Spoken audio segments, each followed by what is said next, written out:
नमस्कार श्रोत्यो. सर्व दत्तभक्तांना माझा नमस्कार. श्री हरिभाऊ जोशी नेटुरकर भाऊ महाराज लिखित श्रीपाद श्री वल्लभांचे संक्षिप्त चरित्रामृत आपण ऐकत आहात. मागील व्हिडिओत अध्याय 2 आपण श्रवण केलात.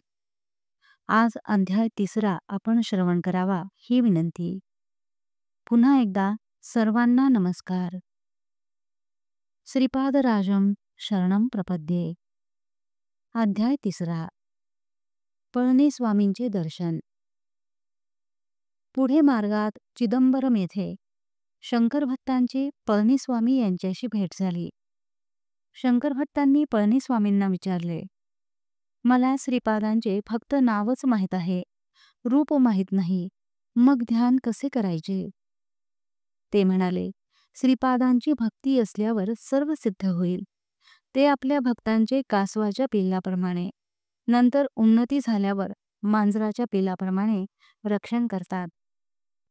त्यानंतर माकडाच्या पिल्लाप्रमाणे व अधिक उन्नती झाल्यावर मासोळीबरोबर विहार करणाऱ्या बालमाशासारखे भक्त श्री गुरुसमवेत असतात. मी ध्यानस्थ असताना कुरोपुरात जाणार आहे, असे म्हणून ते ध्यानस्थ झाले. 10 तास गेले. त्यानंतर आम्ही त्यांना त्यांचे अनुभव सांगण्यास सांगितले. शिवशर्माची गाथा. ते म्हणाले, शिवशर्मा नावाचा ब्राह्मण भार्या अंबिकेसह कुरोपुरात राहत होता. त्याला एक मंदबुद्धी मुलगा असल्याने तो दुःखी होता. श्रीपादांनी त्याचे मनोगत ओळखून म्हटले, दुसरी सगळी चिंता सोडून माझेच ध्यान करणाऱ्यांचा मी दास असतो. तुझी इच्छा काय आहे ते सांग. शिवशर्मा म्हणाले, मजवर कृपा करावी. माझ्या मंदबुद्धीच्या मुलास पंडित करणे काहीच अवघड नाही. त्यावर श्रीपाद म्हणाले, कोणी कितीही मोठा असला तरी पूर्वजन्म कर्मफल अनिवार्य असते. सगळी सृष्टी शासनाचे उल्लंघन न करता चालते. पूर्वजन्माच्या कर्मफळानेच तुला मंदबुद्धी मुलगा झाला. त्याचे पूर्वजन्मीचे पाप निवारण करून त्याला योग्य असा पंडित करायचे, तर कर्मसूत्राला अनुसरून तू देहत्याग करण्यास सिद्ध असलास तर मी त्याला योग्य पंडित करीन.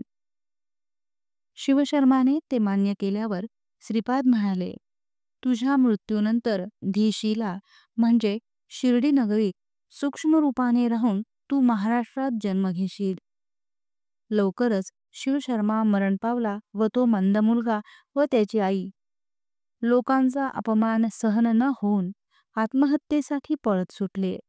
त्यावेळेस श्रीपाद श्रीवल्लभांनी कृपा कटाक्षाने त्या मंद मुलास पंडित केले व अंबिकेच्या पोटी पुढील जन्मी येण्याचा आशीर्वाद दिला व प्रदोष समयी शिव आराधनेचे महत्त्व सांगितले.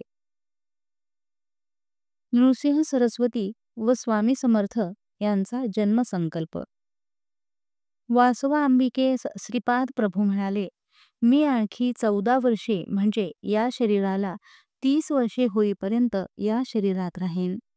नंतर संन्यास धर्माच्या उद्धारासाठी नृसिंह सरस्वती या नावाने ओळखला जाईन. ह्या दुसऱ्या अवतारात 80 वर्षे राहीन. मग 300 वर्षे कर्दळी वनात तपोनिष्ठ राहून प्रज्ञापुरात अक्कलकोट स्वामी समर्थ या नावाने प्रगट होईल. अवधूत अवस्थेत सिद्धपुरुषांच्या रूपाने अपरिमित अशा दिव्य कांतीने अगाध लीला दाखवेन. साऱ्या जगाला धर्मकर्माला अनुसरून त्याविषयी आसक्ती रहित करीन. कुरोपुरास जाताना अनेक चित्रविचित्र घटना घडत होत्या. त्या सर्व ग्रंथस्थ करण्यासाठी श्री गुरु सार्वभौमांची अनुमती घ्यावी असे शंकर भट्टांनी ठरवले. त्यांच्या मनातील भाव ओळखून पळणीस्वामी म्हणाले, भविष्यात भक्तांच्या हितासाठी श्रीप्रभूंच्या चरित्राचे लिखाण करण्याचे तू ठरवले आहेस. तुझ्या प्रयत्नांना ते जरूर यश देतील. श्रीपाद श्रीवल्लभांच्या जन्मस्थानी असलेल्या पादुकांच्या खाली पाताळात अनेक सहस्त्र वर्षांपासून तपात बसलेले ऋषी आहेत. तेथे श्रींच्या पादुकांची स्थापना होईल. नंतर अति प्रयत्नांनी चरित्रामृत प्रकाशित होईल. श्रीपाद श्री वल्लभांचा जय जयकार. अध्याय 3 समाप्त.